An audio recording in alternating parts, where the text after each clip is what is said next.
Bien, buenos días, aula de consultas académicas. Soy el profesor Rodríguez.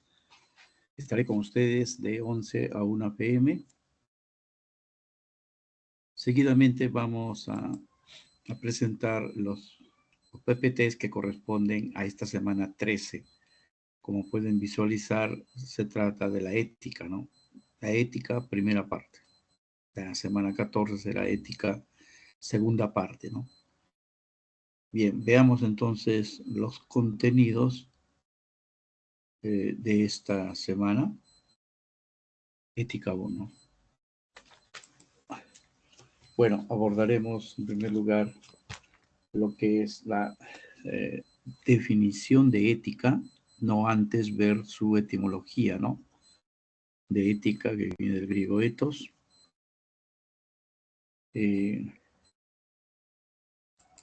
A continuación miraremos la diferencia entre la ética y la moral. Habíamos estado usando la ética y la moral como sinónimos, como intercambiables. En realidad no son conceptos opuestos, son complementarios. Luego entraremos al tema más voluminoso acerca de la historia de la ética, ¿no? Miraremos primero qué piensa sobre esto o qué pensó sobre esto el gran Sócrates, ¿no? Que es el iniciador de la reflexión sobre la ética. A continuación viene el gran Aristóteles, cuando no siempre él presente uno de los grandes pensadores, en este caso de la filosofía griega antigua, ¿no? Aristóteles también tiene sus propias tesis, su propio abordaje acerca de la ética. Uno de ellos es justamente el justo medio, ¿no? El justo medio, la virtud. Entonces, encontrarse con extremos, ¿no? Con extremos. Luego, en la época medieval, ya tenemos las ideas de Agustín de Hipona. Agustín, siglo V, y Santo Tomás de Aquino en el siglo XIII son las dos lumbreras de la filosofía, ¿no? En este caso, acerca de la ética, ¿no? En la filosofía medieval. Luego de San Agustín entramos en Kant, uno de los grandes filósofos, no solamente en cuanto al conocimiento, a la teoría del conocimiento, o a la gnoseología, sino también aquí a propósito de la ética o de la moral. Hay dos conceptos fundamentales que pertenecen a Kant, el imperativo categórico, que tiene que ver con la tesis ética de Kant, pero habría que diferenciarlo de otro concepto que no es precisamente la moral de Kant, pero para diferenciarlo y no caer en confusión, es el concepto de imperativo hipotético, ¿no? Luego de ello pasamos al utilitarista John Stuart Mill. El utilitarismo, hemos visto ya en cuanto a la teoría axiológica, la teoría de los valores, es valioso todo aquello que es útil.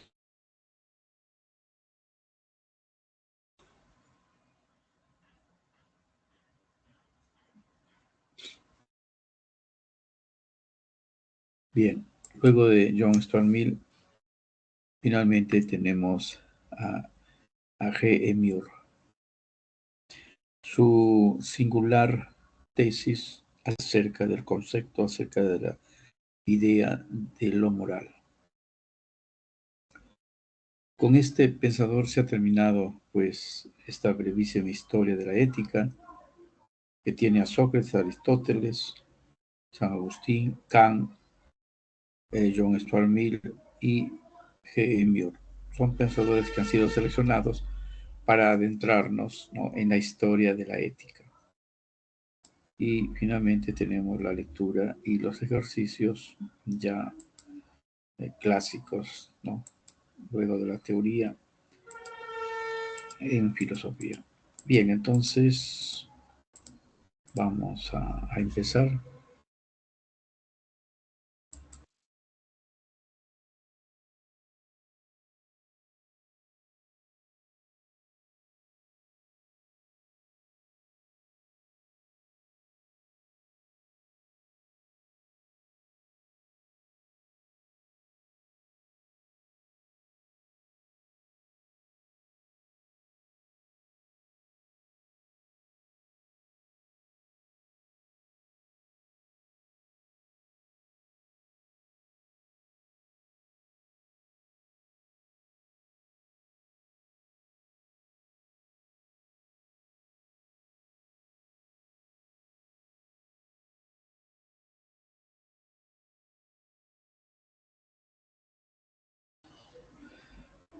Bien, tenemos entonces el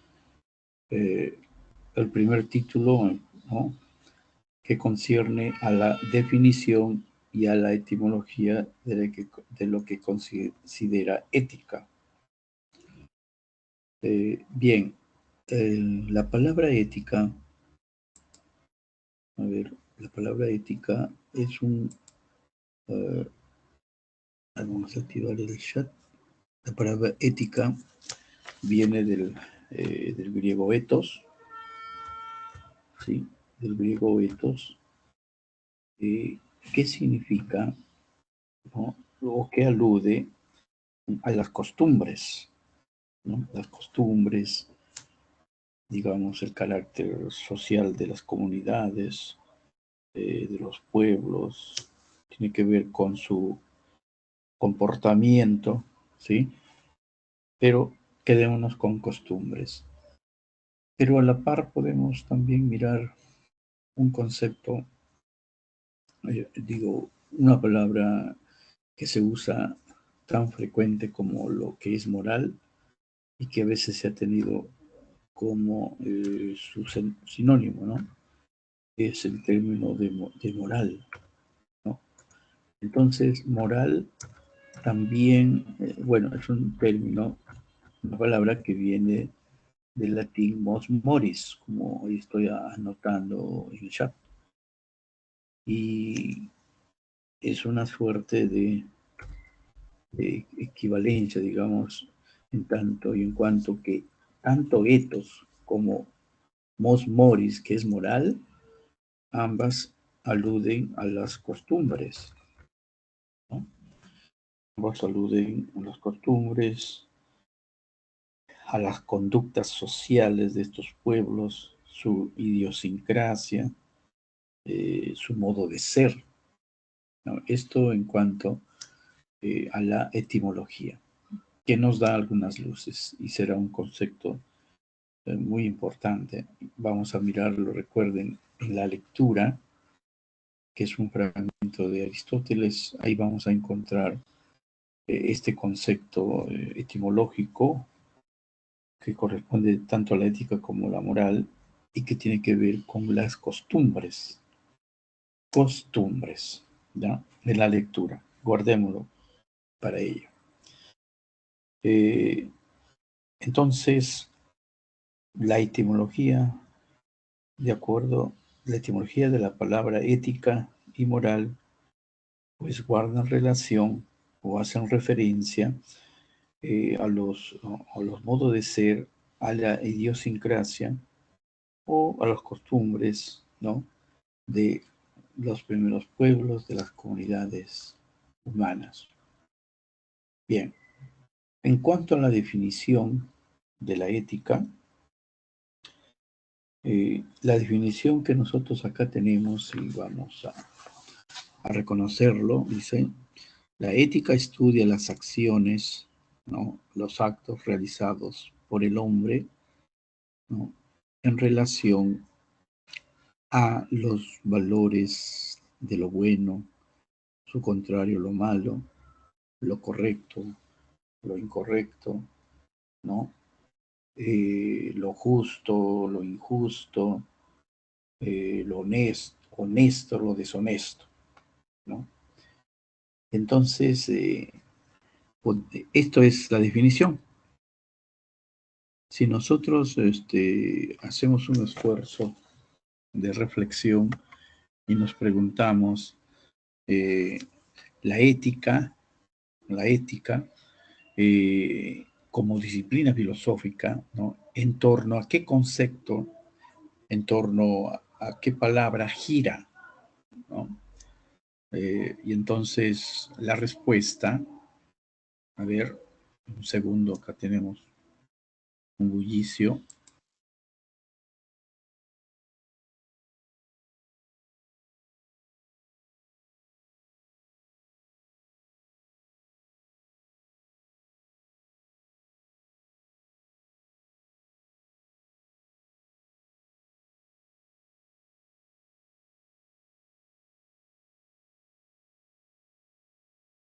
Bien, entonces la pregunta había sido, la ética, en torno a qué palabra o concepto gira. Siempre es importante, ¿no?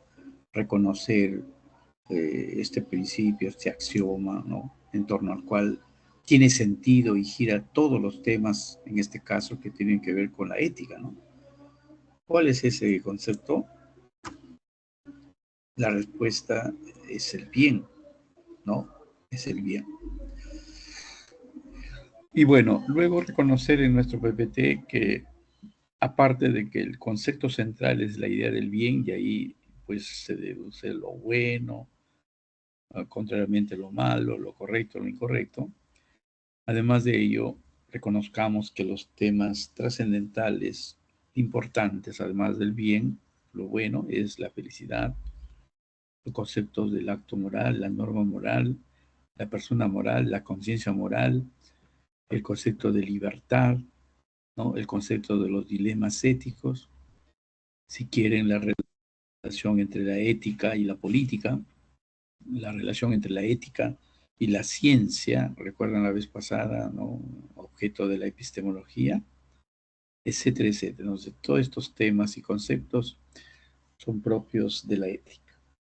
Y algo que debemos agregar acá en la definición de la ética, reconocer que es una disciplina, ¿no?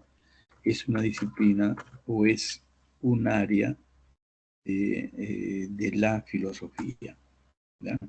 Entonces, la ética o la llamada moral forman parte de esa sinnúmero de disciplinas que posee la filosofía para dar cuenta de los principales temas y problemas filosóficos que el hombre se plantea. Bien, en torno a esto, además, eh, bueno, además de lo dicho, no está de más traer a colación, ¿no? Que la ética no, digamos, no es un tema extraño, no es un tema solamente académico o de las universidades, ¿no? O de los colegios, sino que la ética incluso está presente, ¿no? En la vida política de un país. De tal manera que en el Congreso hasta hay una comisión de ética parlamentaria, ¿no? Entonces, tiene que ver pues con la conducta de los señores congresistas en materia de ética. Ver si entre sus funciones que cumplen, ¿no? Están, digamos, relacionadas, dependen de las normas y principios de una ética parlamentaria, ¿no? Y bueno, en la vida política del país siempre se busca transparencia en los actos, ¿no? Y si no hubiera eso, entonces se está infringiendo la ética, algún principio de ética, ¿no? Incluso, incluso a nivel mundial o internacional, hemos escuchado hablar de organismos como Proética, ¿no? Proética, en las cuales está la Asociación Civil Transparencia, sí, y luego transparencia internacional incluso, ¿no? A nivel global. Transparencia internacional, un organismo no gubernamental, ¿no? Que tiene que ver a nivel global pues con los delitos de corrupción, abuso de autoridad, ¿no? Enriquecimiento ilícito, ¿no? Y todo ello, ¿no? Entonces, a nivel mundial, pues hay una suerte de coalición global de lucha contra la corrupción. Entonces, estos organismos tienen pues un espíritu ético, ¿no? Esto simplemente para decir que la ética realmente está formando parte de la vida política y social del hombre, ¿no? Que afecta no solamente estas relaciones personales, sino grupales, relaciones, ¿no? de las instituciones y sus ciudadanos en un país, como a nivel también global, relaciones entre los países, ¿no? Bien, incluso podemos hasta decir, hoy en día hay un compromiso ético, sí, de la humanidad por preservar el medio ambiente, ¿no? Entonces, bueno, hasta esos espacios trasciende pues las exigencias y la importancia de la ética. Seguidamente tenemos aquí el siguiente tema, la diferencia entre ética y moral. A ver, adentrémonos unos segundos en estas cuestiones y luego seguimos.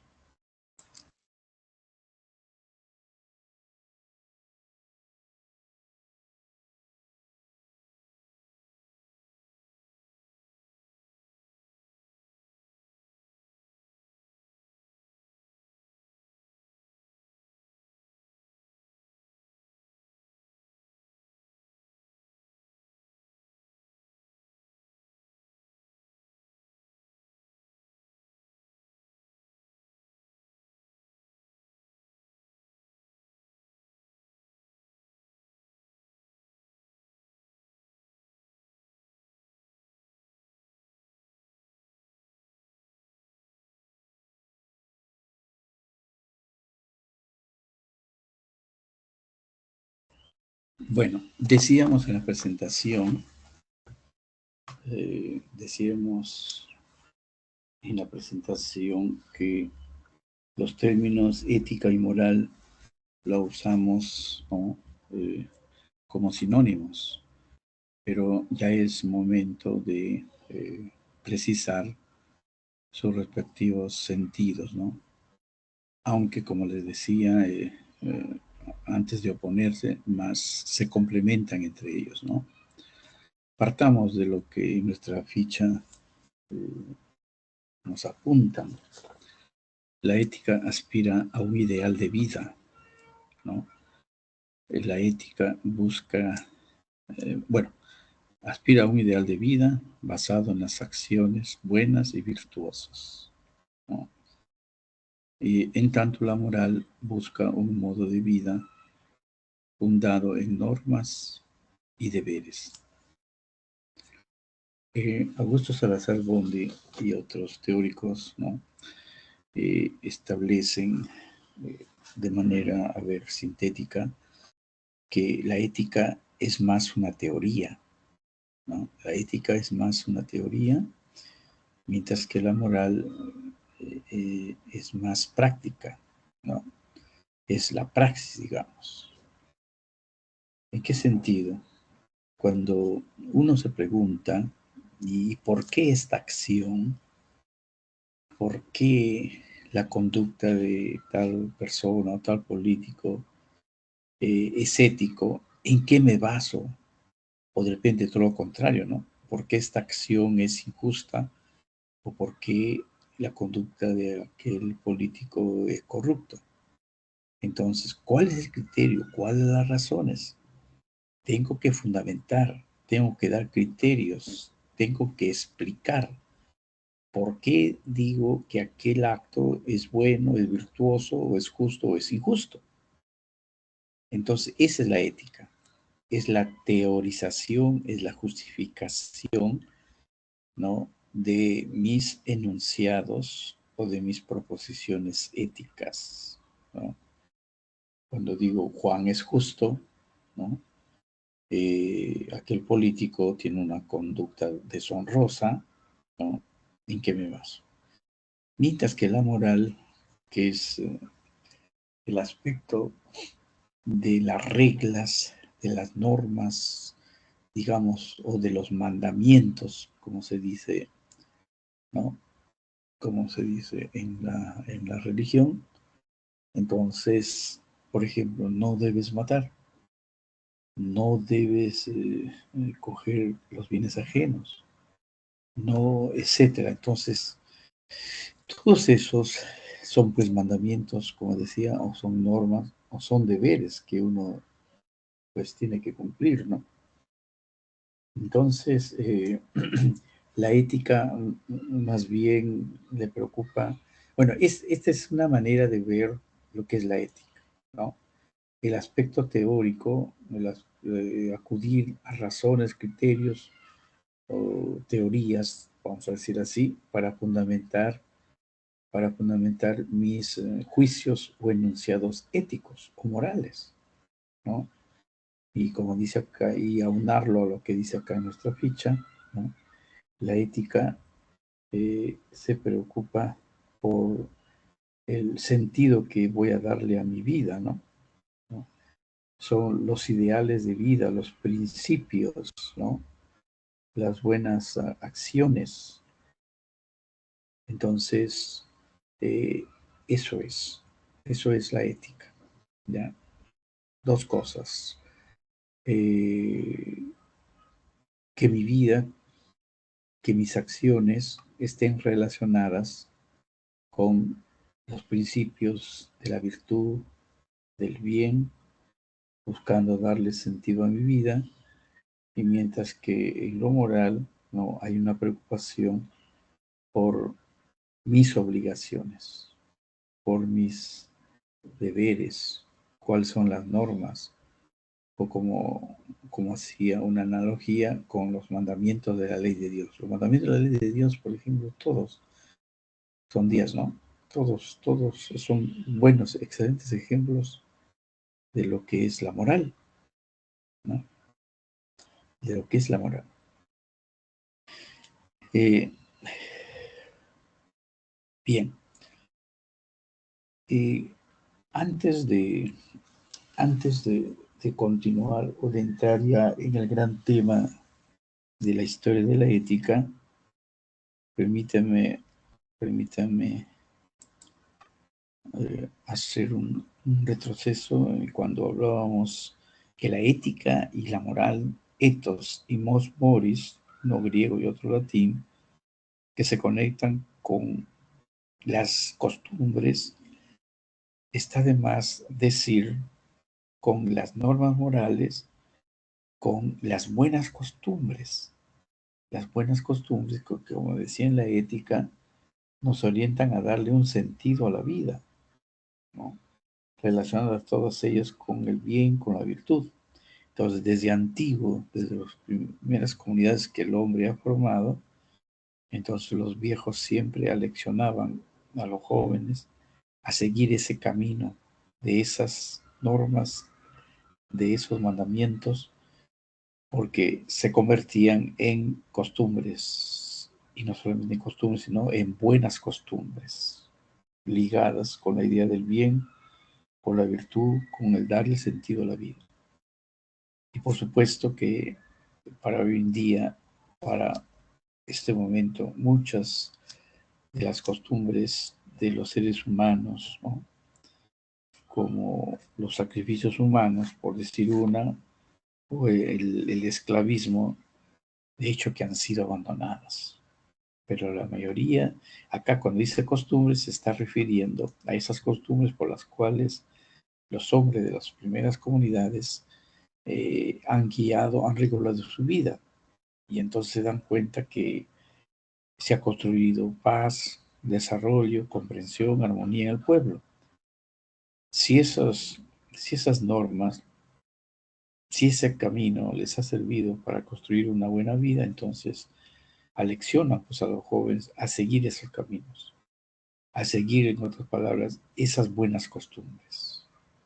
Entonces, con esta idea, con este espíritu, está conectado pues la etimología tanto de la ética como de la moral. ¿Sí? Bien, entonces es momento de pasar ya a esta parte importante que es la historia de la ética. Veamos. Un momento.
Bueno, en torno a la ética o la moral, son temas que han acompañado al hombre desde, desde la antigüedad, digamos así, ¿no?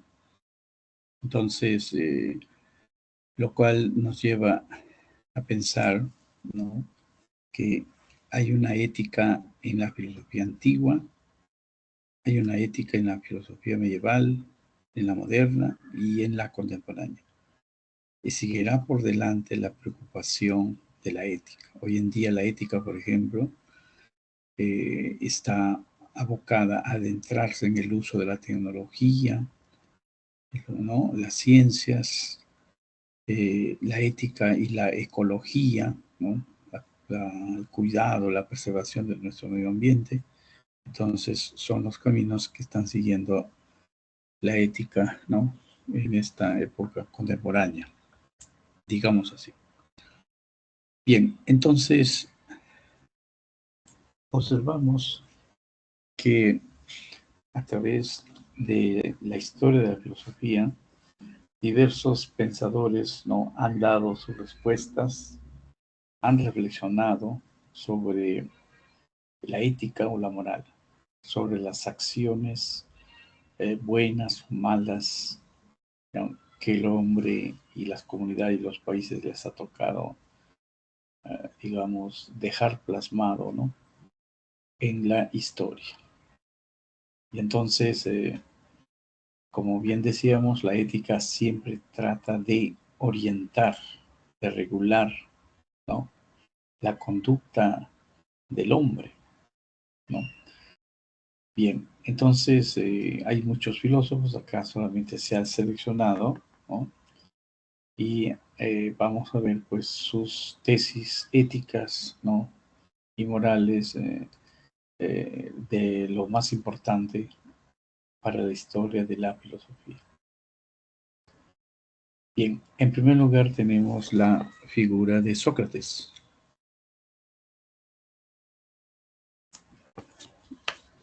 A ver, Sócrates encontró que el objeto principal de estudio, de reflexión, ¿no? Fue la dimensión ética, la dimensión moral del hombre, ¿no? Es el tema del hombre en esta etapa llamada antropológica de la filosofía, ¿no? Donde el hombre es el objeto de las preocupaciones filosóficas y en donde descuellan Sócrates, Platón, Aristóteles, mientras que la época anterior, la época de Tales de Mileto, la época de Anaximandro, digamos, hay una preocupación cosmológica, ¿no? De parte de la filosofía, encontrar en la naturaleza el origen del hombre, ¿no? Mientras que aquí en Sócrates, para contextualizar, ¿no? La gran preocupación es el tema del hombre. Entonces encontramos pues que la ética, planteamiento ético y moral, ¿no? Es el más relevante, es el más importante. Tenemos el tema, el concepto de la virtud, o que en griego se dice el arete, ¿no? Entonces, la virtud para Sócrates, que es la arete, implica conocimiento. ¿Conocimiento de qué? Del bien. De tal manera que todo aquel ser humano que, digamos, ha estudiado, se ha preocupado de conocer la arete o la virtud, es decir, la idea del bien, ¿no? Lo bueno, entonces será un hombre virtuoso, un hombre sabio, ¿no? Y entonces, en cambio, y claro, si es sabio, virtuoso, conoce el bien, ¿no? Se supone que sus acciones serán buenas. Se espera que sus acciones sean virtuosas, ¿sí? Justas, honestas, etcétera, ¿no? En cambio, el que no ha dedicado su vida al conocimiento del arete o de la virtud, es decir, de la idea del bien, entonces será un hombre ignorante. Y si es un hombre ignorante, se espera que en su vida sus acciones de ninguna manera sean virtuosas, ¿no? Sino, o buenas, sino serán malas, ¿no? Eh, entonces, esto es Sócrates. Entonces, Sócrates plantea pues que el conocimiento del arete o de la virtud nos da una suerte de sabiduría que ella nos ha de conducir a realizar nuestros actos de acuerdo al bien, ¿no? Y entonces tenemos pues que en Sócrates el saber y la virtud coinciden. El que conoce el bien actuará con rectitud. Y contrariamente, el que ignora el bien, ignora la virtud o la arete, actuará lejos del bien, actuará mal. Entonces, este modo de ver de Sócrates, ¿no? Se le conoce como el intelectualismo ético, que seguramente podemos estar en desacuerdo porque pensemos todos aquellos que han delinquido, están en la cárcel, según Sócrates son personas que no han tenido tiempo de conocer la virtud o la arete. Y por eso, pues, para ellos es extraño realizar las cosas de acuerdo al bien, de acuerdo a la virtud. Y lo único que les queda es, pues, ignorando el bien, les queda, pues, hacer sus cosas que hemos de calificar de malas, ¿sí? De malas o injustas, ¿no? O perniciosas, especialmente para los demás. Bueno, esto es Sócrates. Entonces, reflexionó sobre la virtud, la arete, ¿sí? El conocimiento de la virtud nos lleva al conocimiento del bien. Entonces, saber y virtud coinciden, ¿no? En tanto y en cuanto mis acciones son buenas porque yo conozco la arete, ¿no? Me he esforzado por conocerlos. Y luego defendió el intelectualismo ético, que afirma que quien conoce el bien actuará con rectitud, mientras que quien ignore el bien actuará mal. Ya, entonces, en conclusión, el hombre solo actúa mal por ignorancia. Eso se llama intelectualismo ético. Bueno, esa es la idea, pues ese es el enfoque de Sócrates. Ya les había presentado una pequeña discrepancia, ¿no? Entonces, en cuanto los hombres que delinquen, los hombres que han seguido comiendo el mal, sí se dan cuenta, sí son conscientes, ¿no? Del mal que realizan, de la ausencia de virtud, del bien en sus actos. ¿Ya? Entonces, San Agustín dirá, pues eso es, es propio de su capacidad de elegir entre el bien y el mal, ¿no? De usar la libertad. Bueno, pero eso es entonces Sócrates. Pasamos a otro grande de la ética, ¿no? Otro gran filósofo, quien es Aristóteles.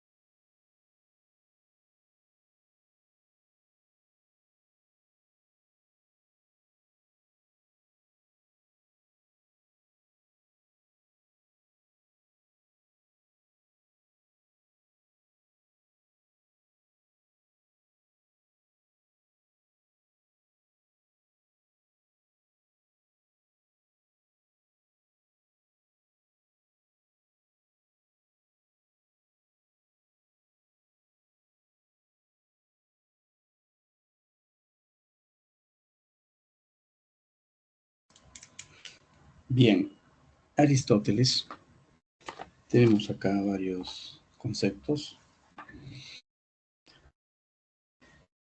Bueno, se ha llamado a la ética de Aristóteles, ¿no? Se ha dado el nombre de ética teleológica.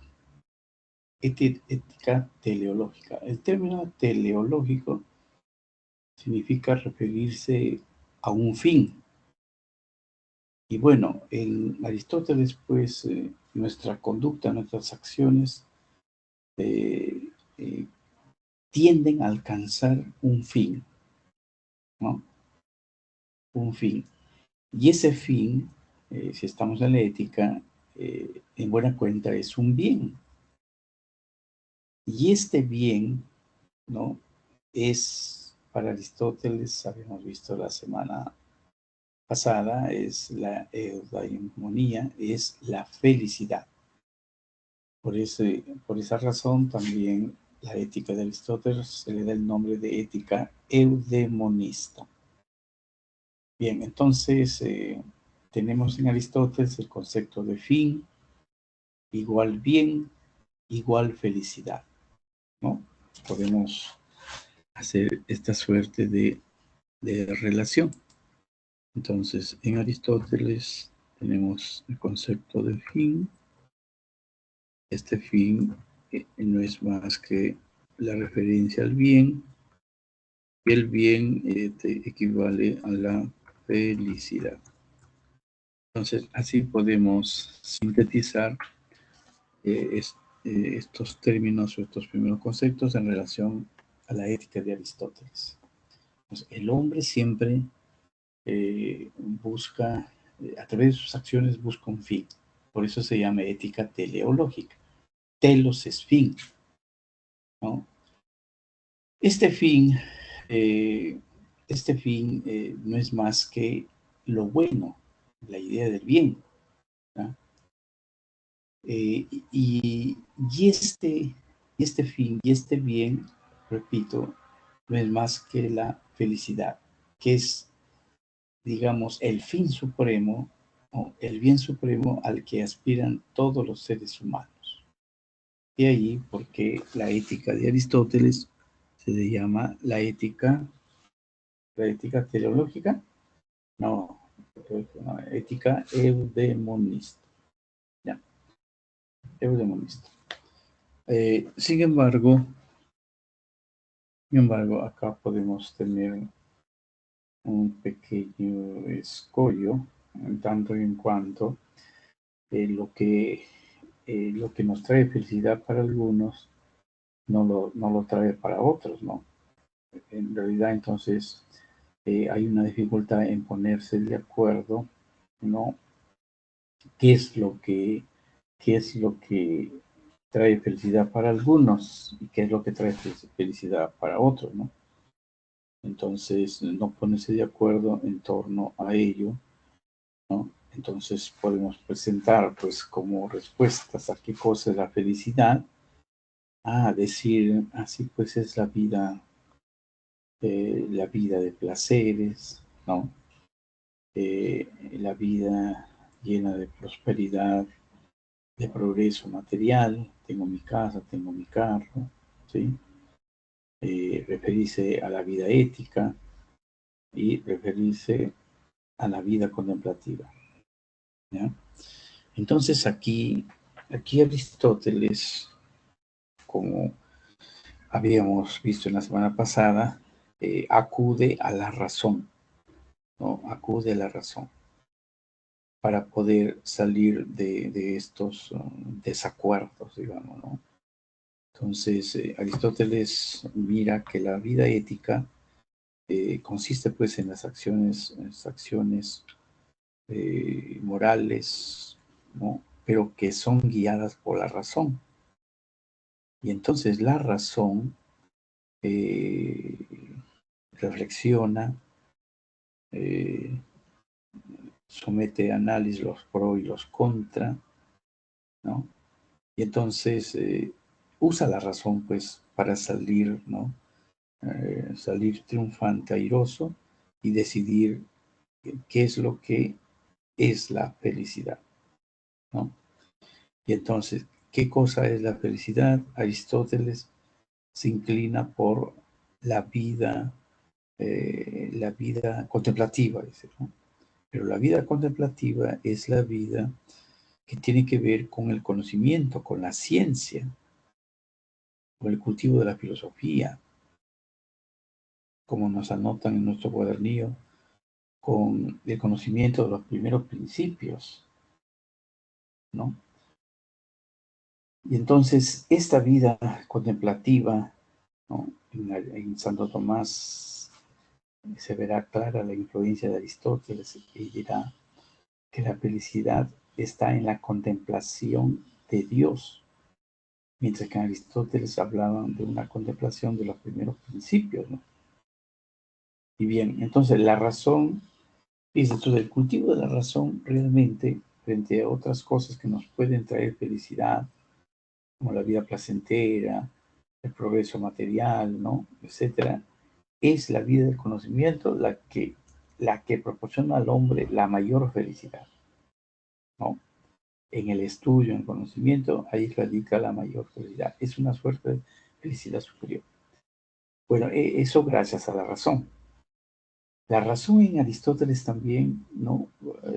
Suele cumplir con una tarea cuando estamos en una suerte de problemas, una situación problemática. La razón aristotélica nos invita a buscar el término medio, ¿no? El término medio, entonces, significa ponerme yo al medio entre dos extremos. Y ahí van a ser lo que se llama la teoría del justo medio, ¿no? Del justo medio. Entonces, la valentía, bueno, lo explica más adelante, pero lo volveremos, ¿no? La valentía es es el punto medio, ¿no? Entre dos extremos. la cobardía, y el otro extremo, la temeridad, ¿no?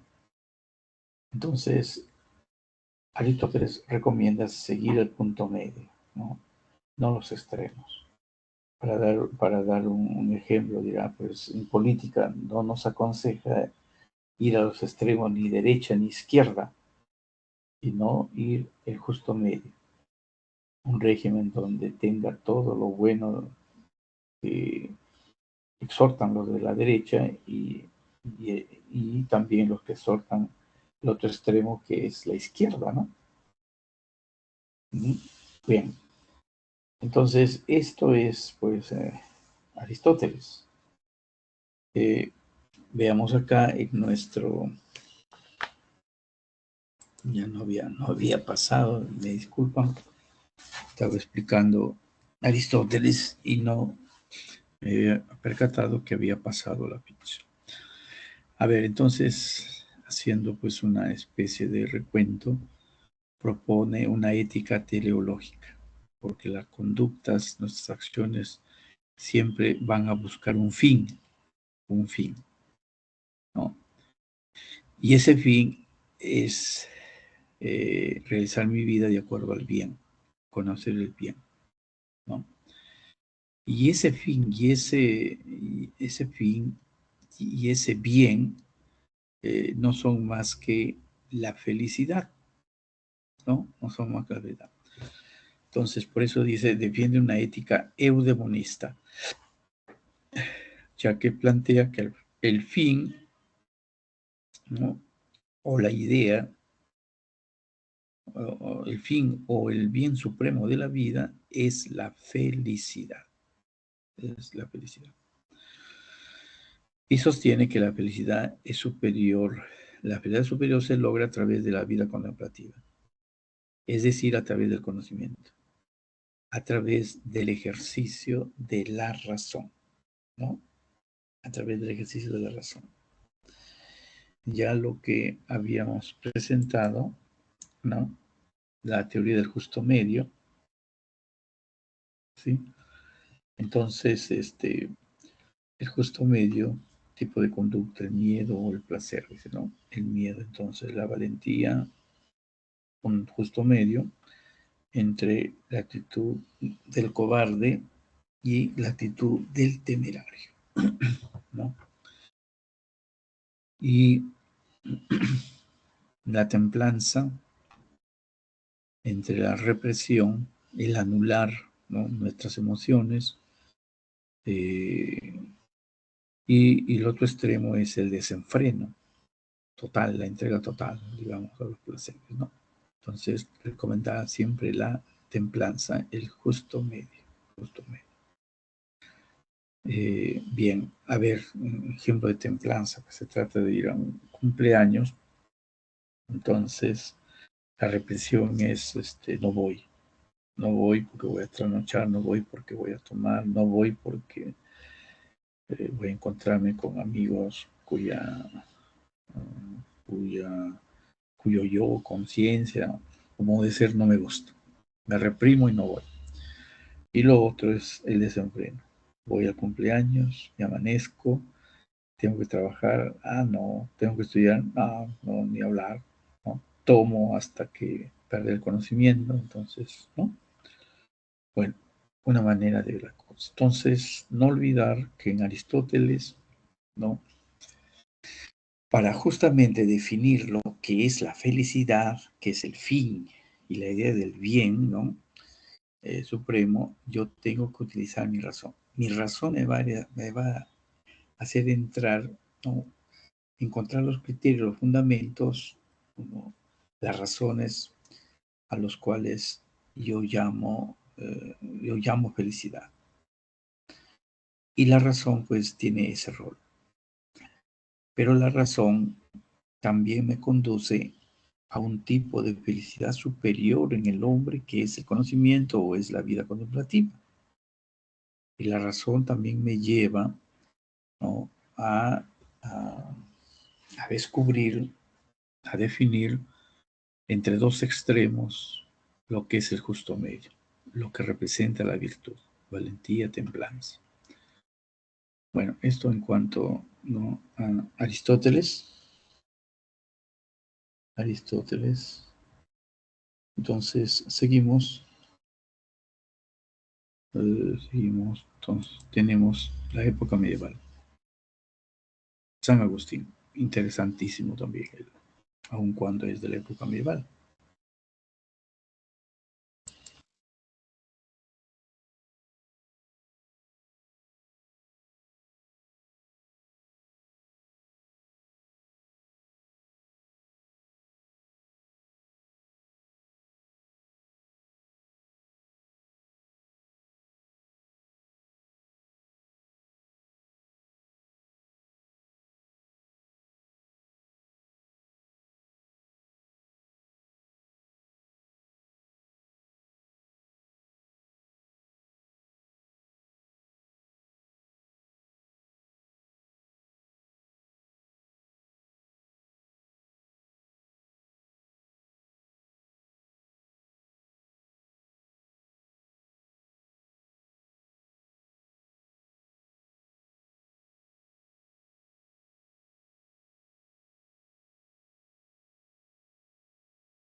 Bien, proseguimos, época medieval, San Agustín, el gran San Agustín de Hipona.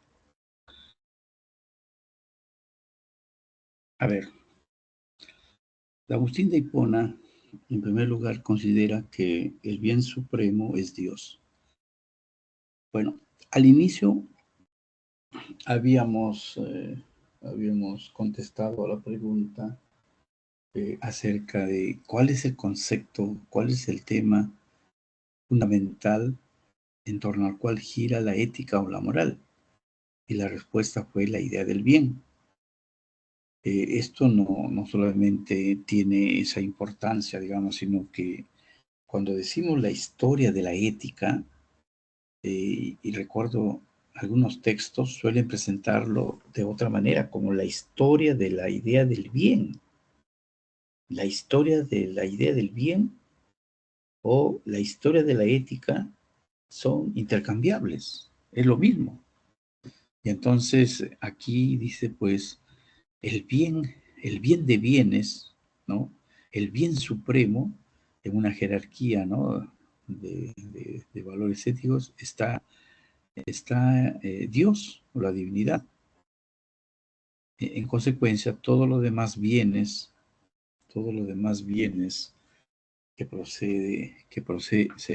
que tiene el hombre, que disfruta el hombre, proceden de Dios, ¿no? Y entonces, ¿qué otros bienes podemos decir? Bueno, el tener una familia, la felicidad, el bienestar, ¿no? Tener una casa, todos esos bienes, ¿no?, de ser libres, todos esos eh, tienen su origen en Dios, ¿no? Esto es la idea. Luego, Dios creó al hombre a su imagen y semejanza. Eso significa que si Dios es libre, el hombre también es libre. Entonces Dios creó al hombre como un ser libre, con libre albedrío. Entonces, en otra palabra, es la libertad. ¿Qué significa que el hombre es un ser libre, un ser con libre albedrío? Significa que tiene la capacidad, ¿no?, de poder escoger, elegir, optar entre el bien y el mal, entre el bien y el mal, ¿ya? Fíjese, esto es interesante, interesantísimo. Es una gran idea que va, va a remecer, va a influir en la filosofía de la historia, por ejemplo, ¿no? Entonces, la tercera idea que se anota en este PPT es: el hombre entonces posee libertad, entonces puede escoger entre el bien y el mal, ¿no? Entonces, el hombre es responsable de sus acciones, de sus actos. A ver, muchas veces hemos escuchado que el hombre se queja, maldice a Dios por ser un mal creador, o que permite que haya muchas injusticias y muchos males en la vida. Si es un Dios todopoderoso, ¿por qué permite eso? Pero fíjese, adolece ese problema, esa interrogación de verdaderas bases racionales, digamos, si queremos darle pues el criterio de razón a San Agustín. ¿Por qué? Porque el mal no se explica por la ontología de Dios, por la mala creación de Dios, sino el mal se explica por el uso de la libertad, ¿no?, del hombre. El hombre, como ser libre, puede elegir hacer las cosas de acuerdo al bien o contrariamente de acuerdo al mal. Y entonces el mal en el mundo, el responsable es el hombre, no es Dios. Fíjese cómo se ha dado vuelta a la tortilla, ¿no? De, de responsabilizar a Dios de todo el mal que existe en el mundo, pasa o cambia la visión a considerar que el hombre es el responsable del mal en el mundo, puesto que ha hecho mal uso de su libertad, ¿no? Esto es lo trascendente, esto es, ¿no?, lo descollante, ¿no?, en San Agustín. Bien, entonces, claro está pues que la verdadera felicidad del hombre está en cumplir la voluntad, la ley de Dios, ¿no? La libertad es un don, es uno de los dones más preciados que Dios ha dado al hombre, por el cual hemos de considerar como un ser digno, un ser con dignidad. Bien, entonces, si en este momento les hago una pregunta, ¿no? Es esa: ¿qué diferencia hay, ¿no?, en cuanto a la consideración del bien, en cuanto a la consideración de la ética, entre Sócrates y San Agustín? ¿En qué difieren? ¿En qué no se parecen? O también en qué se parecen, ¿no? A ver, consideremos que, consideremos que Sócrates dijo: el que hace el bien, las cosas buenas, las cosas virtuosas, es porque ocupó su vida en conocer el bien, en estudiarlo. En cambio, el ignorante, cuya vida es robar, delinquir, etcétera, ¿no?, no respetar la ley, es un ignorante del arete. O sea, el problema está en el conocer, no conocer. En cambio, San Agustín, no, el problema ético, el problema del bien o del mal, no está en el conocimiento, sino está en el uso de la libertad, ¿no? Pero el hombre es un ser libre, como Dios es libre, creado a imagen y semejanza. Si es un ser libre, tiene libre albedrío, como se dice, entonces puede elegir entre el bien y el mal, ¿no? Esa es entonces la diferencia. Bien, pasamos a Immanuel Kant, un hueso duro de roer en cuanto a la ética. Así que veamos ahí un momento sus ideas.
Bien, Kant, veamos también esta ficha para dar una explicación, digamos, completa, llamémoslo así.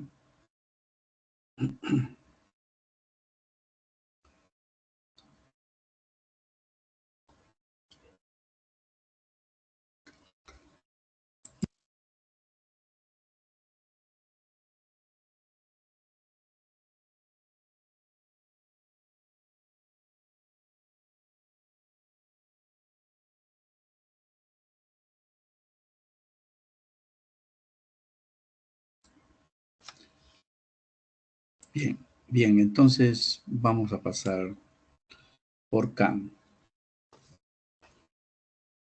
Bueno, Kant, como ya habíamos mencionado en la presentación, lo conocemos ya por su gran teoría del conocimiento, ¿no? Que hemos estudiado en el área de la nociología, con su obra Crítica de la Razón Pura, sus juicios analíticos, sus juicios sintéticos, los juicios sintéticos a priori. Bien, pero dejemos esto del conocimiento, ¿no? Como repaso en la memoria. Kant realmente logró también influir de manera notable y determinante, ¿no? En el curso de la reflexión ética, ¿no? Con su obra Crítica de la Razón Práctica. Crítica de la Razón Práctica. Entonces, Kant pues, es un gran filósofo de la ética o de la moral, ¿no? Digamos, de la ética en el sentido que ya hemos definido al inicio.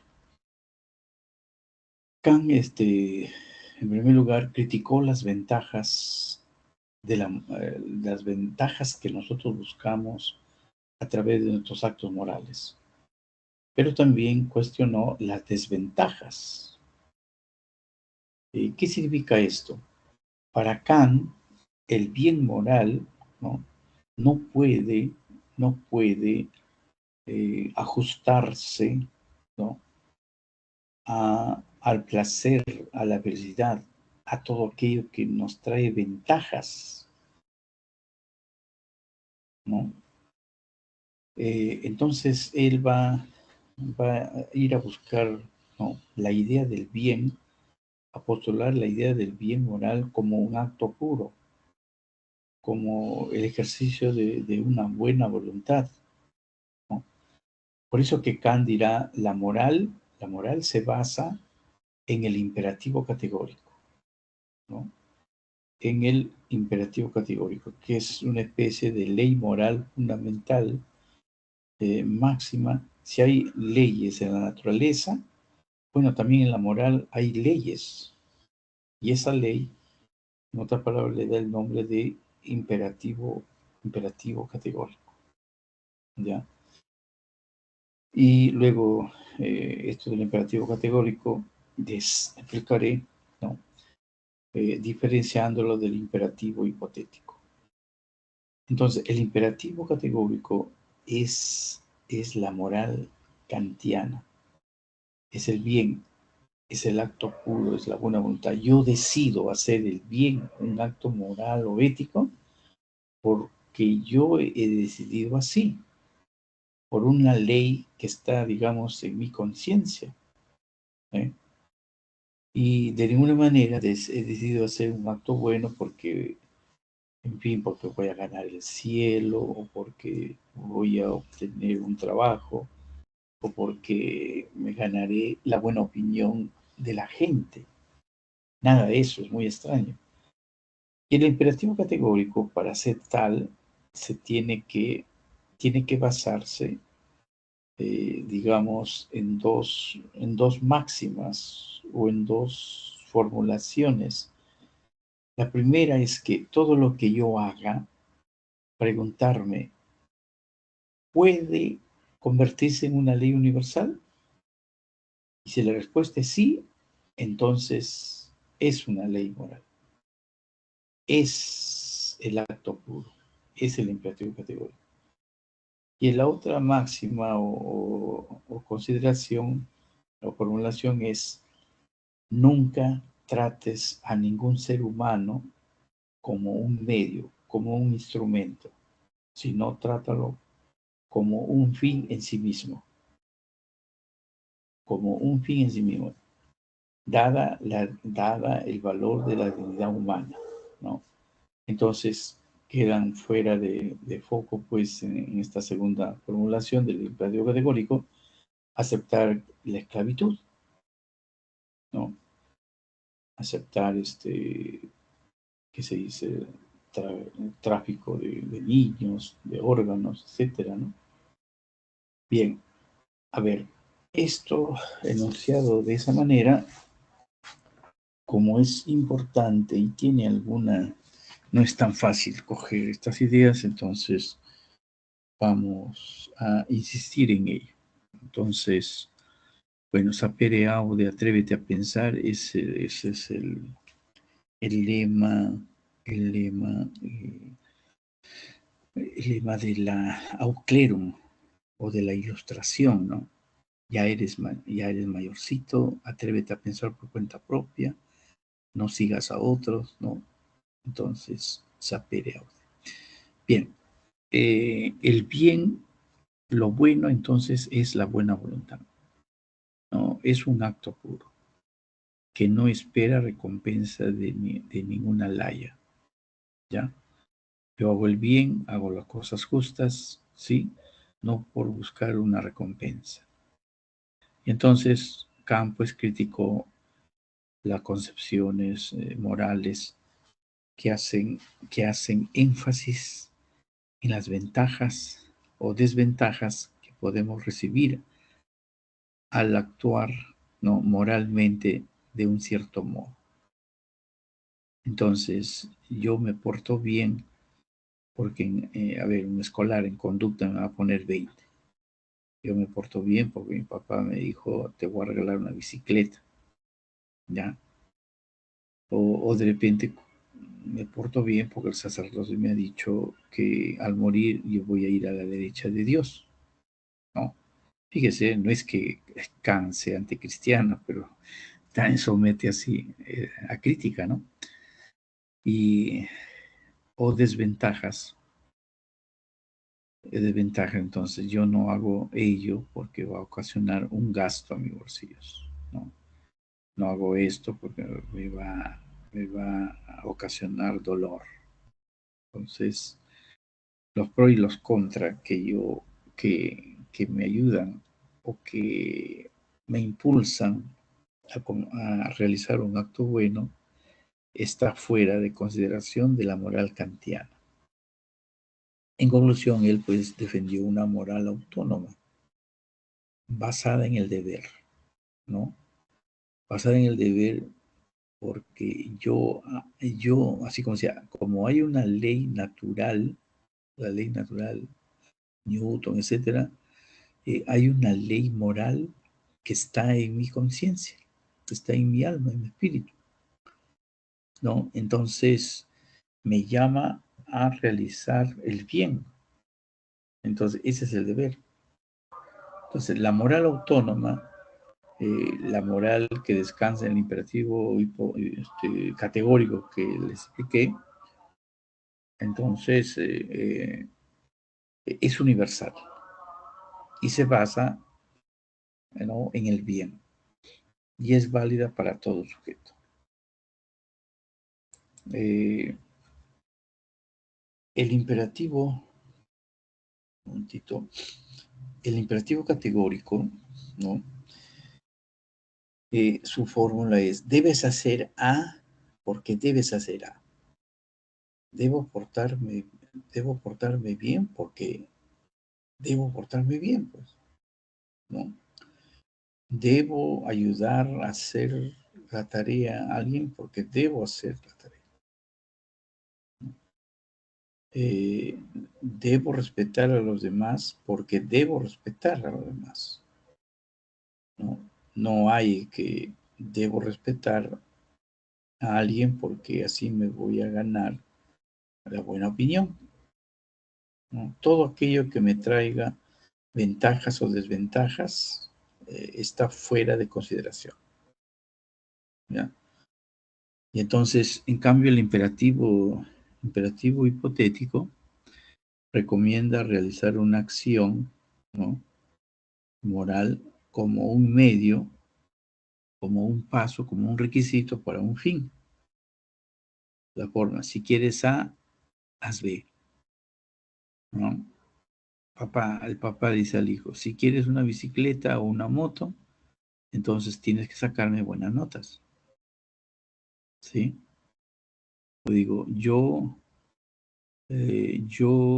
comparto mis bienes con aquellos pobres porque Dios nos promete una mejor vida. Ya, eso es imperativo hipotético, eso no vale para Kant. Y repito, no es que Kant sea ateo, él, la fundamentación de Dios, como alguna vez le he mencionado, lo hace en otro nivel, lo hace en otra parte, en otra crítica de la razón práctica, ¿no? ¿Ya? Entonces, Dios es un postulado de la voluntad y de la fe, ¿no? Y entonces, detengámonos en el imperativo categórico. El imperativo categórico tiene dos formulaciones, donde, ¿no? Y 6, imperativo categórico. Actúa como crees que deberían actuar todos los hombres. Actúa de tal manera que creas que tus actos puedan convertirse en leyes universales. Es otra manera de decir lo mismo. Bien, si yo robo, me pregunto, ¿esto puede ser una ley universal? ¿Así deberían actuar todos los hombres? La respuesta es no. No todo el mundo va a robar y ¿quién va a trabajar? ¿No? Debo practicar la tolerancia frente a las ideas distintas, políticas y religiosas. Me pregunto si ese modus operandi, si esa manera de ser y de actuar, ¿puedo erigirlo en una ley universal? Creo que sí, porque va a permitir la convivencia, el respeto a las diferentes opiniones.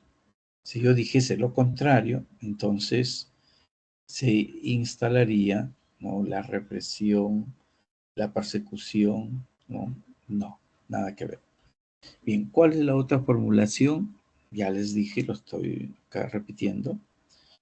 No consideres a ningún hombre como un medio, como un instrumento, le dije, ¿no? Sino siempre como un fin en sí mismo. Entonces, estos son los postulados, ¿no? De la ética, ¿qué ética? La ética kantiana, ¿no? Bien, entonces,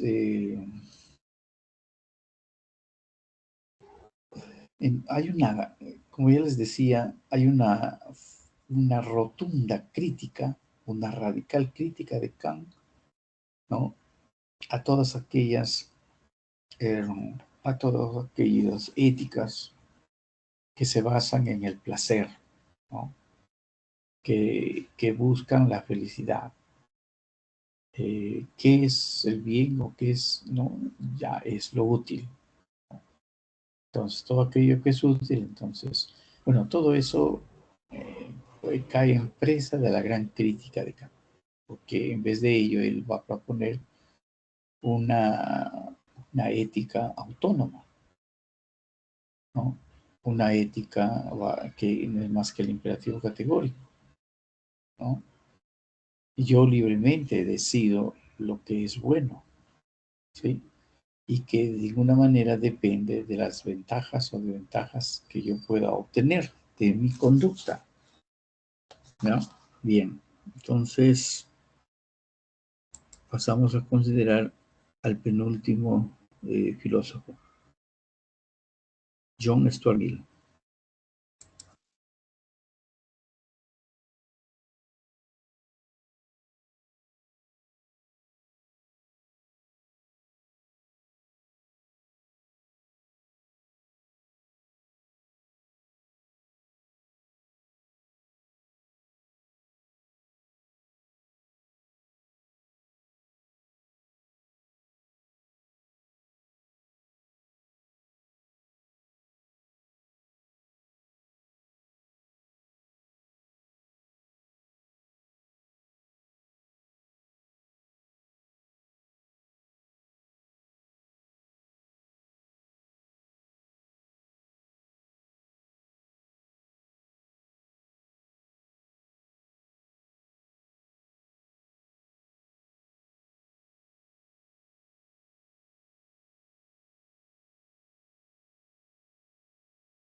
Bien, tenemos a John Stuart Mill, filósofo inglés, con esta corriente ética llamada el utilitarismo.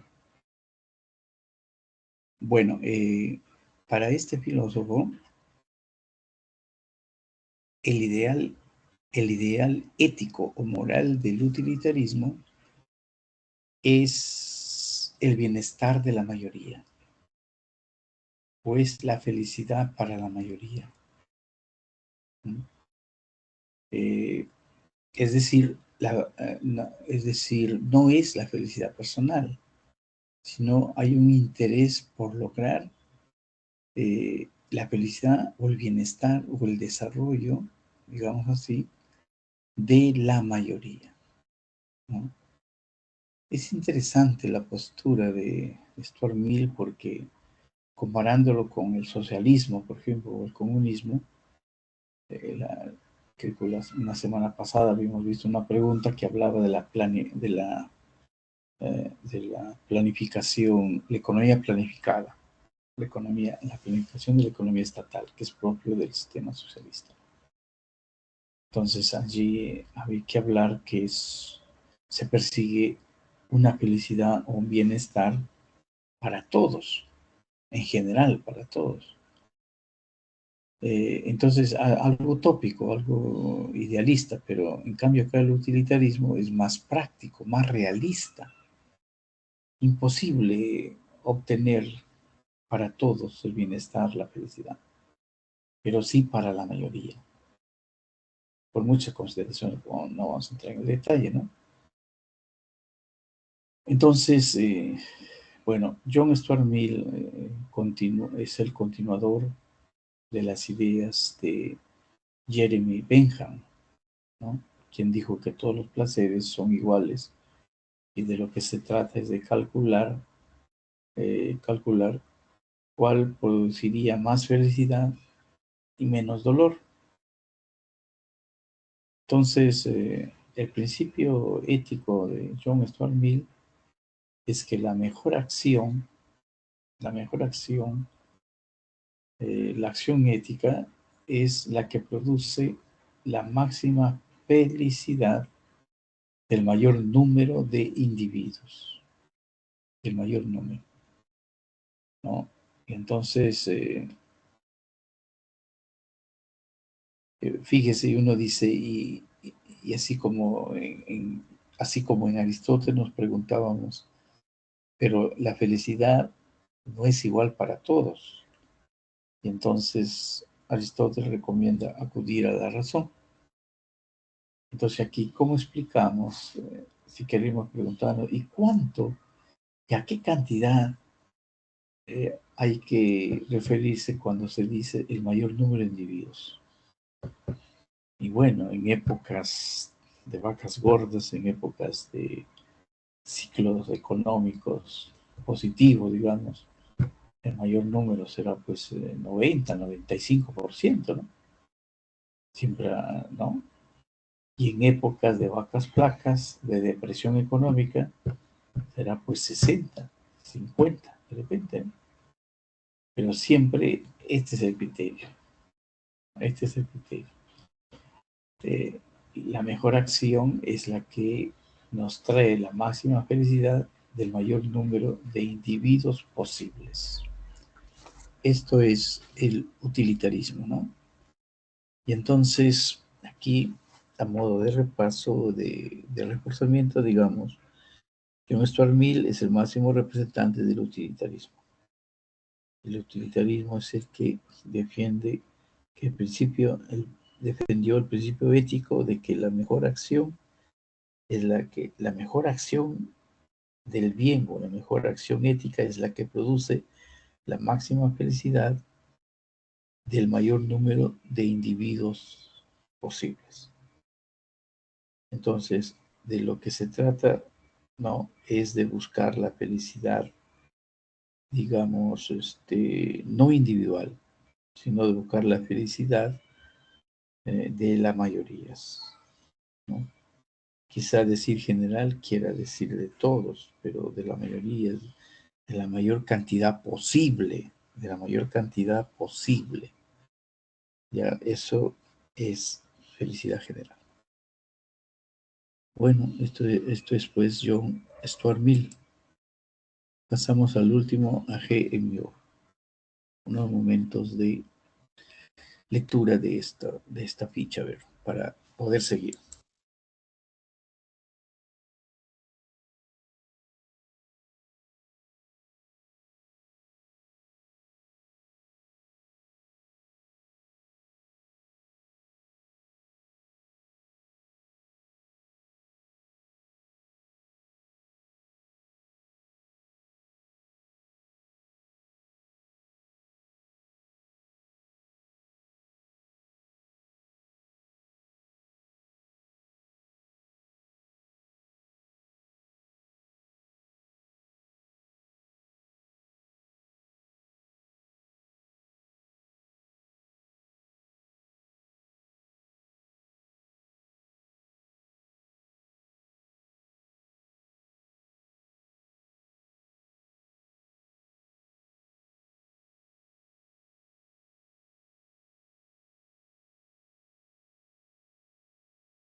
Bien, bien, pasamos a G. Muir, filósofo inglés.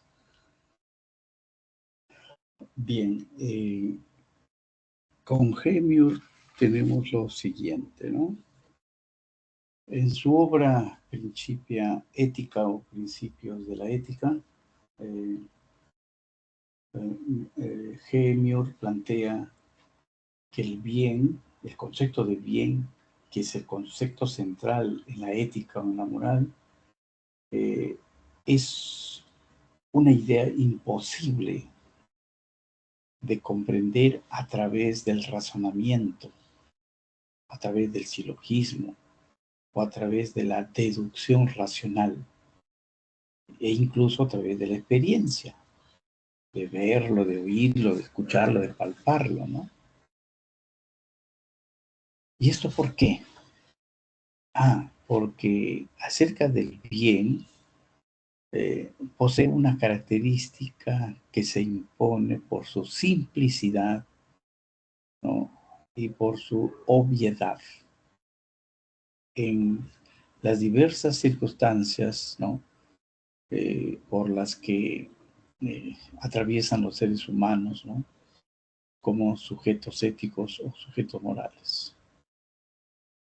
Entonces, en consecuencia, Muir, ¿no? Plantea que solo tenemos acceso, podemos acercarnos a la idea del bien o al concepto de bien a través de la intuición, a través de la intuición moral.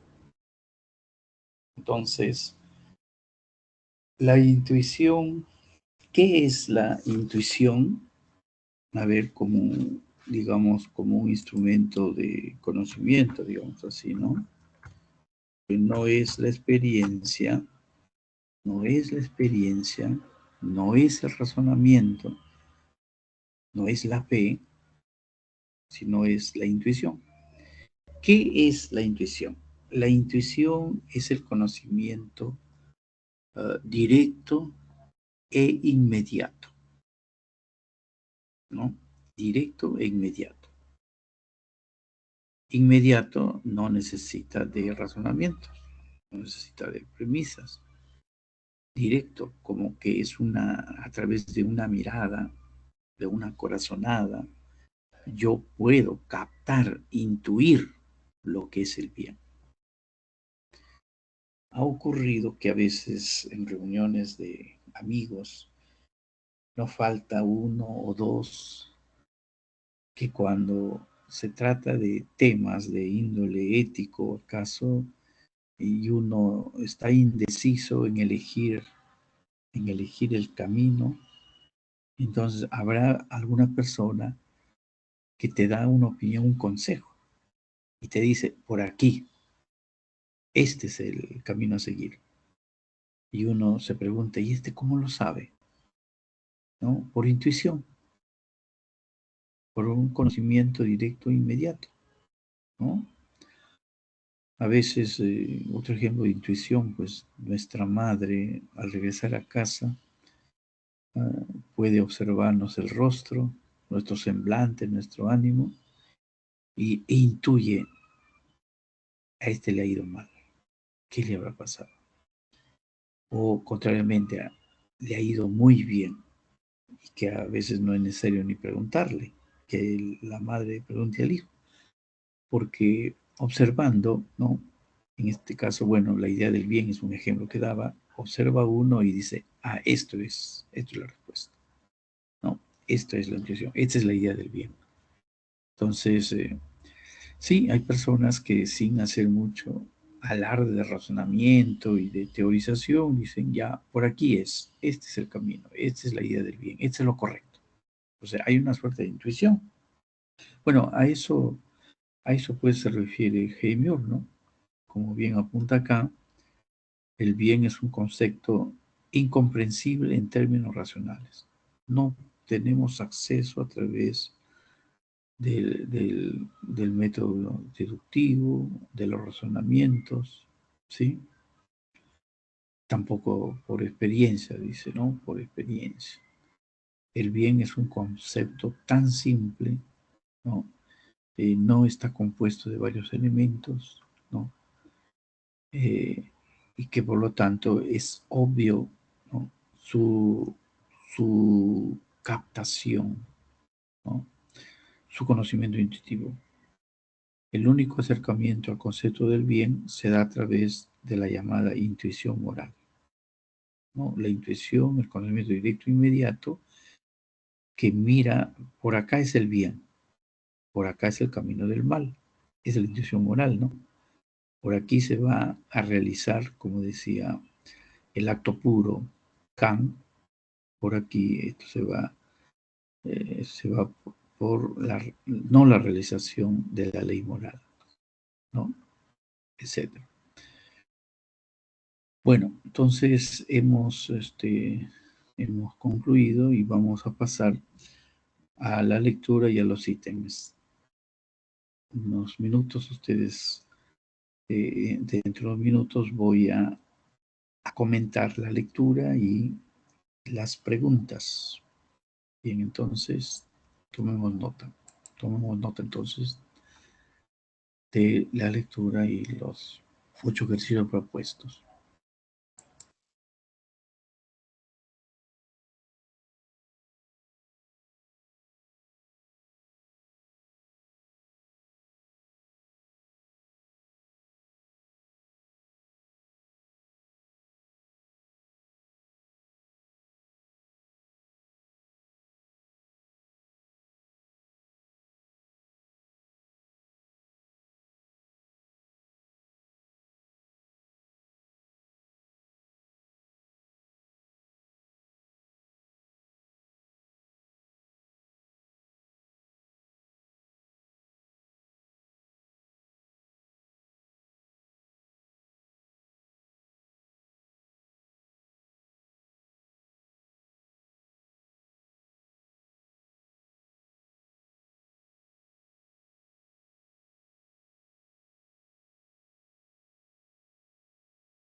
Bien, bien, vamos a proceder, ¿no? A comentar la lectura y luego los ítems que se han propuesto para esta semana, ¿no?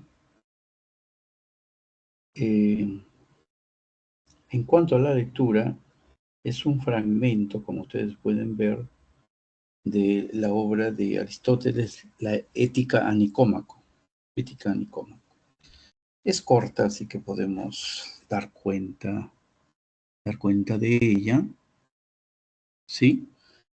Bueno, dice, existen pues dos clases de virtud, la dianoética y la ética. La dianoética se origina y crece principalmente por la enseñanza y por ello requiere experiencia y tiempo, ¿sí?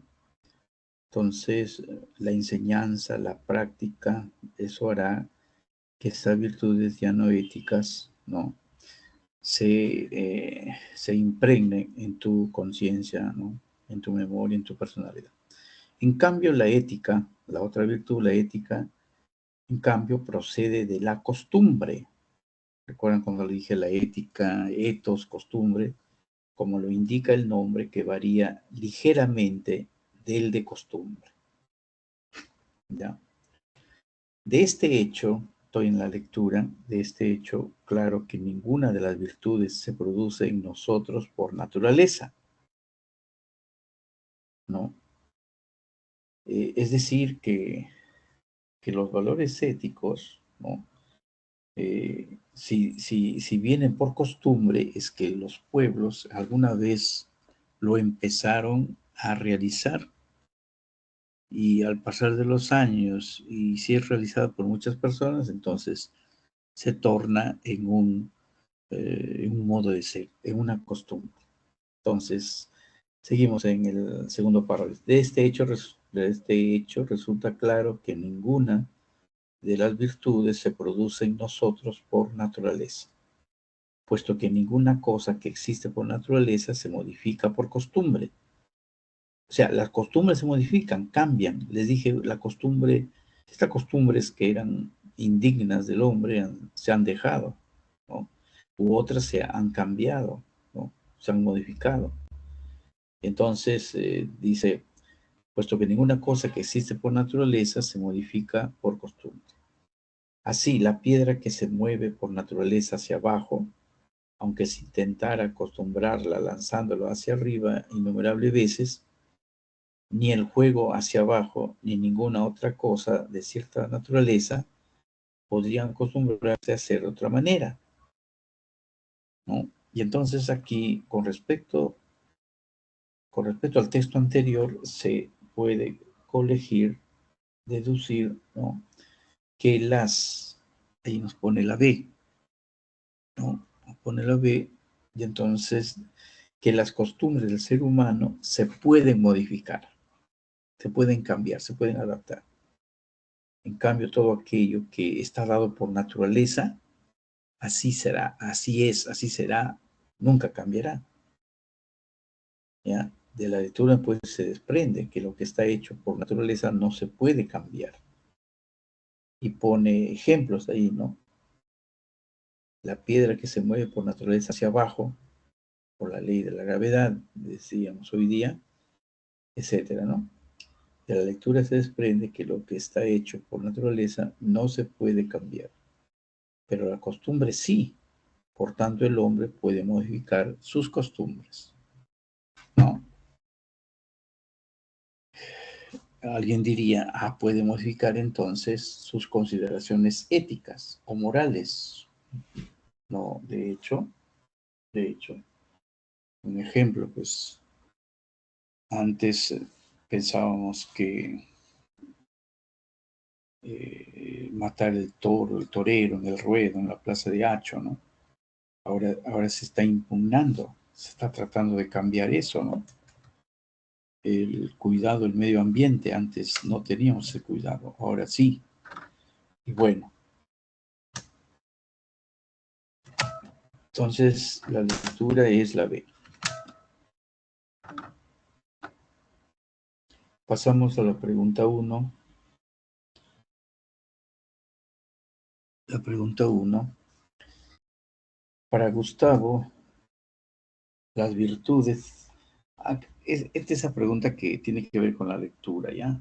De ahí se desprende, eh, pero también está en nuestro enunciado. A ver, para Gustavo, las virtudes se adquieren por medio del hábito. Hábito, repetición, costumbre. Es por ello que todos los días ejercita la amabilidad, pues considera que solo por medio de la práctica constante alcanzará la excelencia en su trato con las demás personas. El accionar de Gustavo coincide con la ética de la virtud de Aristóteles. Sí, en contraste con Sócrates, Aristóteles considera que la virtud sí puede ser adquirida a través de la costumbre. Bueno, no tanto. Aristóteles, a ver, en la solución. Aristóteles considera que la virtud sí puede ser adquirida a través de la costumbre. Y estas son las virtudes éticas, ¿no? Ya, bien. La 2, Matías considera que ninguna manifestación política requiere de pérdidas humanas. Cuando hay manifestaciones políticas, toman la calle, las plazas, ¿no? Si hay un muerto, como que eso para algunos conviene, ¿no? Para declarar que hay un mártir y asusar más a la gente. Bueno, esa es una interpretación, no. Matías considera que ninguna manifestación política requiere de pérdidas humanas, pues la dignidad humana solo es garantizada si consideramos que las personas son fines en sí mismos y no medios para otros fines. La reflexión de Matías guarda relación con la B, nos ponen allí, el imperativo categórico de Kant, que no espera recompensa. Para Kant, la conciencia es buena si concuerda con la ley moral. Esta es un mandato u orden que nace de la razón y expresa el deber de la conciencia. Así debemos ver a los demás de manera digna. ¿Mm?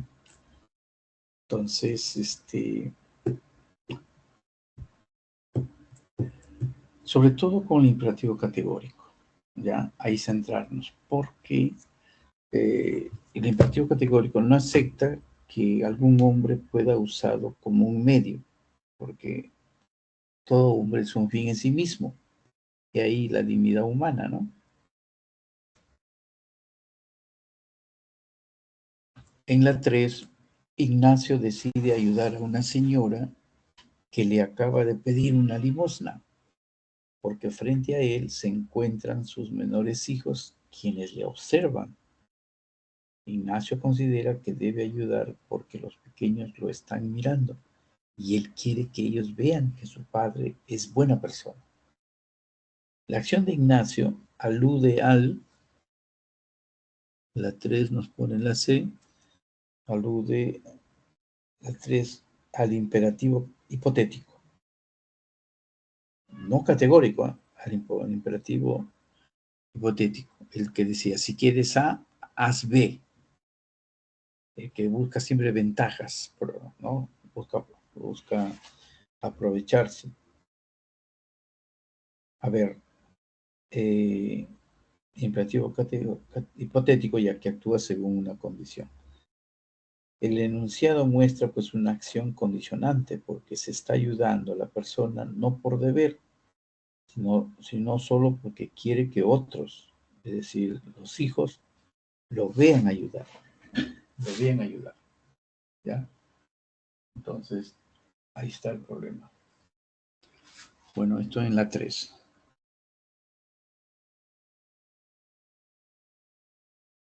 En la 4, Gerardo se ha propuesto buscar el mayor beneficio para su propia vida. Además, él afirma que las instituciones deben garantizar el mayor bien para la mayor parte de la población, pues la mejor acción es la que produce la máxima felicidad del mayor número de personas posible. Bueno, por añadidura, Gerardo cree que los placeres son iguales y de lo que se trata siempre es de producir más felicidad y menor dolor. Bueno, eso añadido. Pero todo el grueso del ítem, del enunciado, está en esto del utilitarismo, ¿no? Entonces, del enunciado se puede colegir que la posición de Gerardo coincide con la de el utilitarismo de John Stuart Mill, que sostiene que la mejor acción es la que produce el bienestar de la mayoría o de la mayor cantidad posible de gente, que siempre se ha de ser la mayoría, ¿no? Pero que no es la totalidad. Ya. Entonces, pues, sin lugar a dudas, el ideal ético del utilitarismo es la felicidad, ¿no? De la mayor cantidad posible de personas. Lógico, no es la felicidad personal, sino un interés por lograr el bienestar de la mayoría, ¿no? De la mayor cantidad posible de personas. Y eso depende. ¿Cuánto es eso? Depende, les dije, de la situación económica. Vacas flacas, vacas gordas, ¿recuerdan? Asocié esto. Bueno, vamos a las 5.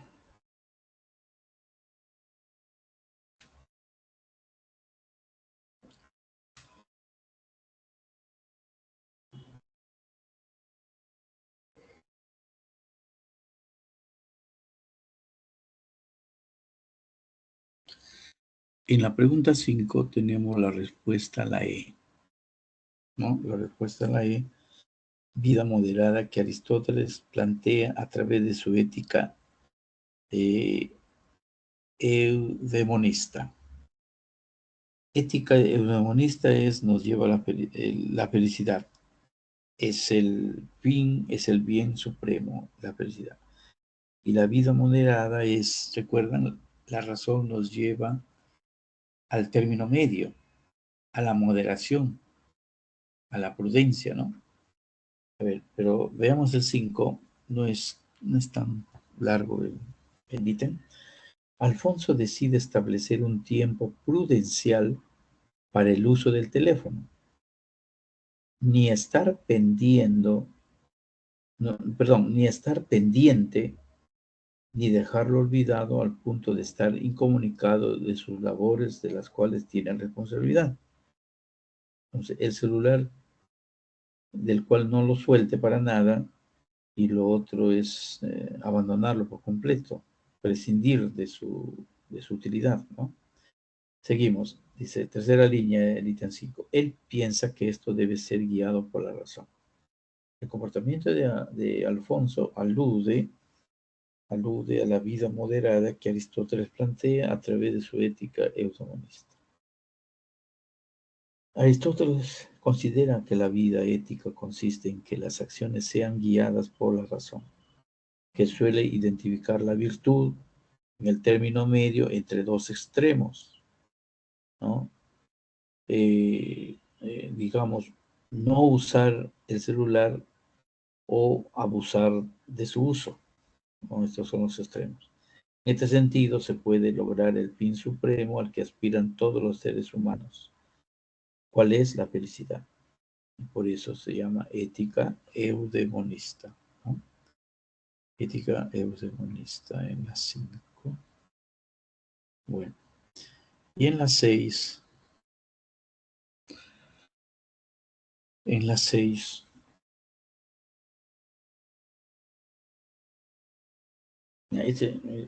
bonito este ítem, fíjese.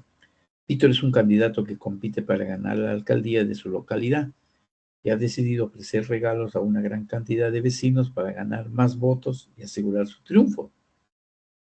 El otro ejemplo, del otro lado, los feligreses de una iglesia han repartido regalos a los niños más pobres de la comunidad por Navidad, sin obtener algo a cambio. ¿Ya?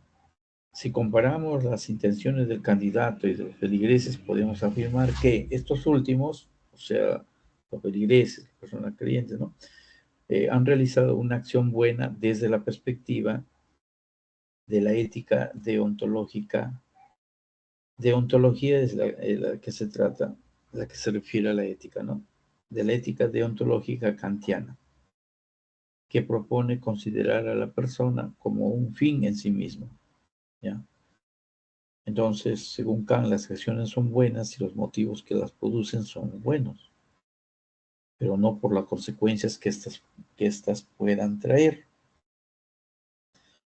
Lo de feligreses responde al imperativo categórico, ¿no? En cambio, el candidato político responde al imperativo hipotético.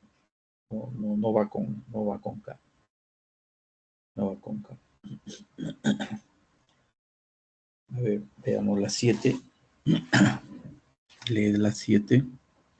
Leamos la 7.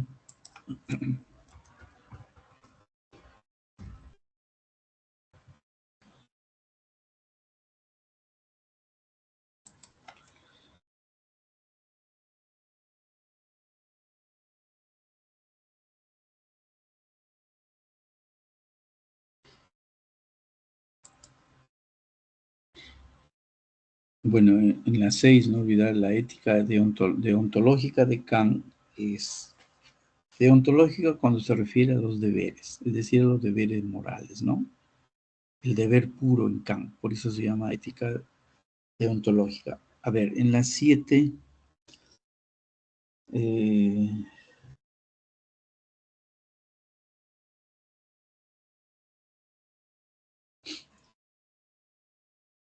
sí, pues en la 7, según Edilberto, cada vez que adquirimos más saberes, nos enriquecemos intelectualmente y nos volvemos más virtuosos, por lo que casi es imposible obrar mal.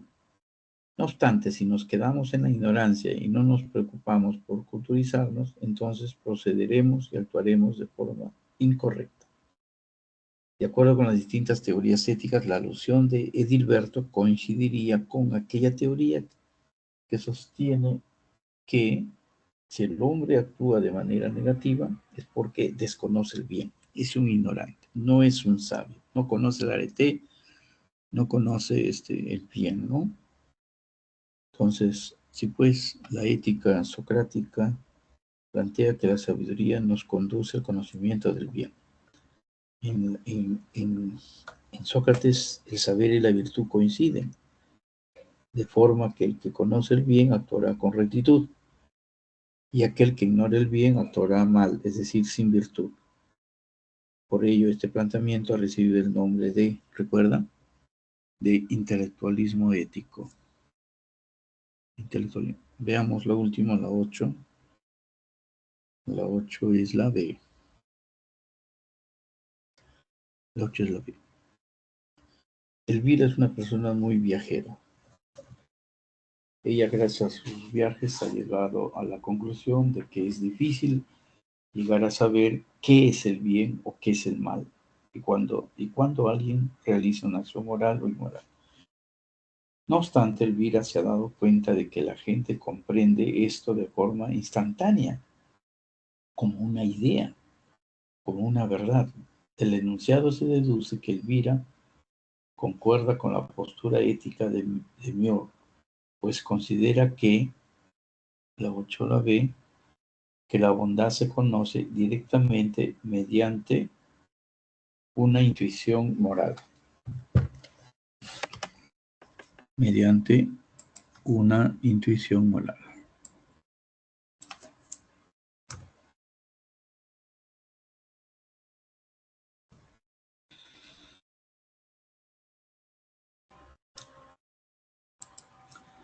Así pues, la idea de que el bien no es simple en su estructura y es obvio, es decir, muy claro, que no hay dificultad para captarlo, ¿no? De manera directa a través de la intuición moral. El bien es un concepto imposible de comprender, pues a través del razonamiento y de la experiencia, ¿no? Por su simplicidad y por su claridad. Por ello, solo podemos tener un acercamiento al bien a través de la llamada intuición moral. Intuición, el conocimiento directo e inmediato, ¿no? Directo e inmediato. Bien, entonces con ello hemos concluido y gracias por su atención y hasta la próxima semana.